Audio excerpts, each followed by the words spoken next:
नमस्कार, मैं हूं आपके साथ मयंक। देखिए, तुर्की में एक बड़ा प्लेन क्रैश हुआ है और जिसमें लीबिया के सेना के chief of staff Mohammed Ali Ahmed al Haddad की मौत हो गई। अब इस प्लेन क्रैश को लेकर कई थ्योरीज सामने आ रही हैं और सवाल ये पूछा जा रहा है कि क्या तुर्की में इस प्लेन हादसे के पीछे इजराइल की खुफिया एजेंसी मोसाद का हाथ है? क्या मोसाद की साजिश के चलते ये प्लेन क्रैश हुआ? इस तरह की बातें हो रही है। देखिए, इसका भी कोई सबूत सामने नहीं आया है, लेकिन इस तरह की चर्चाएं हो रही है। अब ये चर्चाएं क्यों हो रही हैं, प्लेन क्रैश कैसे हुआ, इसको लेकर कई सारे लोगों ने मुझसे सवाल पूछे, इसलिए मैं वीडियो बना रहा हूं और जो जानकारी अवेलेबल है उसके आधार पर मैं चीज़ें आप तक पहुंचा रहा हूं। देखिए, लीबिया की सेना के chief of staff Mohammed Ali Ahmed al Haddad की मंगलवार को प्लेन क्रैश में मौत हो गई। हादसा तुर्की की राजधानी अंकारा के पास हुआ। वह एक प्राइवेट जेट से लीबिया लौट रहे थे। तुर्की अधिकारियों के मुताबिक अंकारा के एसेनबोगा एयरपोर्ट से उड़ान भरने के कुछ ही देर बाद विमान में तकनीकी खराबी की सूचना दी गई। इमरजेंसी लैंडिंग की अनुमति मांगी गई, लेकिन लैंडिंग से ठीक पहले ही रडार से विमान का संपर्क टूट गया और उसके बाद ये प्लेन क्रैश हो गया।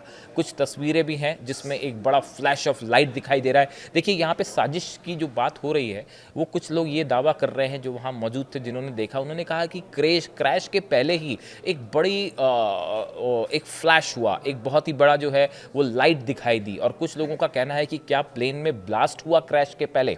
इस तरह की बातें अभी की जा रही हैं।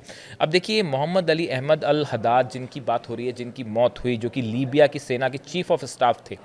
देखिए, अगर गद्दाफी के बाद लीबिया में कोई सबसे पावरफुल शख्स था और जिसकी सबसे ज़्यादा लोग वहाँ पे बात मानते थे, वो Mohammad Ali Ahmed al Haddad, इनका नाम सबसे पहले सामने आता था।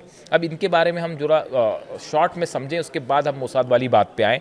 2011 में मुअम्मर गद्दाफी का ख़त्म हुआ शासन। इसके बाद 2014 से लीबिया दो मुख्य गुटों में बटा हुआ था, पश्चिमी लीबिया, पूर्वी और दक्षिणी लीबिया।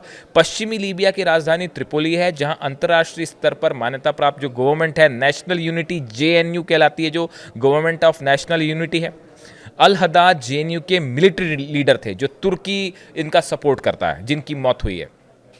उनके विरोधी पूर्वी लीबिया की लीबियन नेशनल आर्मी है, एलएनए कहलाती है, जिनके कमांडर जो है जनरल खलीफा हफ्तार हैं। जेएनयू और एलएनए एक दूसरे के खिलाफ है। देखिए, पूर्वी और पश्चिमी लीबिया हो गया, वहाँ पे इनके कमांडर थे जिनकी मौत हुई प्लेन क्रैश में, Mohammad Ali Ahmed al Haddad जिनकी मौत हुई। और उसके बाद जो है, देखिए, हम बात, अल हद्दाद जेएनयू के मिलिट्री लीडर थे जो तुर्की समर्थित है। इनका विरोधी पूर्वी लीबिया की लीबियन नेशनल आर्मी है, जिनके कमांडर जनरल खलीफा हफ्तार हैं। अब देखिए, जेएनयू और एलएनए एक दूसरे के खिलाफ है। मारे गए जनरल अल हद्दाद उन चुनिंदा सैन्य नेताओं में थे जिन्हें पूर्वी और पश्चिमी दोनों धड़ों में सम्मान प्राप्त था। देखिए, जिनकी मौत हुई है लीबिया के chief of staff Mohammed Ali Ahmed al Haddad, ये एक ऐसे शख्स थे जिनको पूर्वी और पश्चिम लीबिया दोनों में एक्सेप्टेंस थी। दोनों गुट के लोग इनको समर्थन करते थे और इनका जो है प्रभाव माना जाता था। कुछ रिपोर्ट्स में ये कहा गया है कि प्लेन के क्रैश के ठीक पहले एक बड़ी सी रोशनी दिखाई दी, जो इस ओर इशारा करती है कि क्या प्लेन के टकराने के पहले, ज़मीन से टकराने के पहले ही क्या किसी तरह का कोई ब्लास्ट हुआ?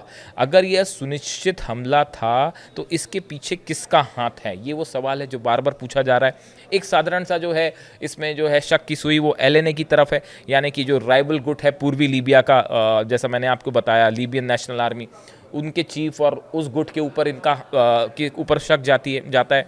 लेकिन इसके साथ ही कुछ लोगों का ये भी दावा है, ये अभी सोशल मीडिया पर ही चर्चाएं हैं, इसको लेकर अभी कोई पुख्ता जानकारी सामने नहीं आई है या कोई सबूत नहीं मिला है। हालांकि लीबिया की एक टीम जो है वो तुर्की पहुंच गई है, जो इस पूरे मामले की जांच कर रही है तुर्की के साथ मिलकर कि आखिर ये हादसा था या अभी फिलहाल तो हादसे की बात आ रही है, लेकिन ये भी जांच हो रही है कि क्या इसके पीछे साजिश थी।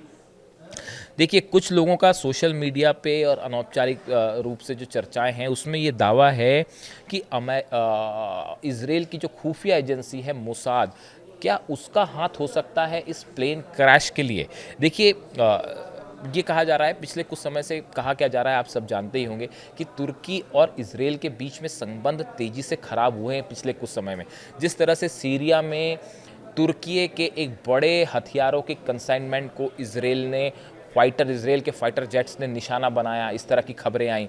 तुर्की और इसराइल दोनों सीरिया को लेकर आमने सामने हैं। तुर्की की तरफ से कई बार बयान आए इसराइल के खिलाफ। इस सूरत में तुर्की और इसराइल एक दूसरे के आमने सामने हैं और ये कहा जा रहा है कि क्या मोसाद ने तुर्की को एक बड़ी वार्निंग दी है इस हादसे को करके कि अगर आप सीरिया में जो है इजरायली इंटरेस्ट को नुकसान पहुंचाएंगे तो जो है वो इसराइल जो है वो तुर्की के अंदर भी जो है एक्शन ले सकता है या अंजाम दे सकता है। और जिस तरह से ये सब कुछ हुआ थोड़े मिस्टीरियस हालात में, तो अक्सर ऐसे आरोप लगते हैं कि भाई मोसाद इस तरह के ऑपरेशंस को अंजाम देता है। हकीकत क्या है ये जांच के बाद सामने आएगा, लेकिन लीबिया की सेना के जो chief of staff Mohammed Ali Ahmed al Haddad, इनकी मौत लीबिया के लिए एक बड़ा झटका है, क्योंकि वो एक ऐसे नेता थे जो गद्दाफी के बाद सबसे पावरफुल माने जाते थे। उनकी मौत के बाद लीबिया में एक बार फिर सत्ता को लेकर जो है वो संघर्ष वाली स्थिति बनी हुई है। तुर्की को भी ये बड़ा नुकसान है और मोसाद के ऊपर सवाल उठ रहे हैं। इससे जुड़ा अपडेट जांच में क्या आता है मैं आप तक पहुंचाऊंगा। Thank you so much.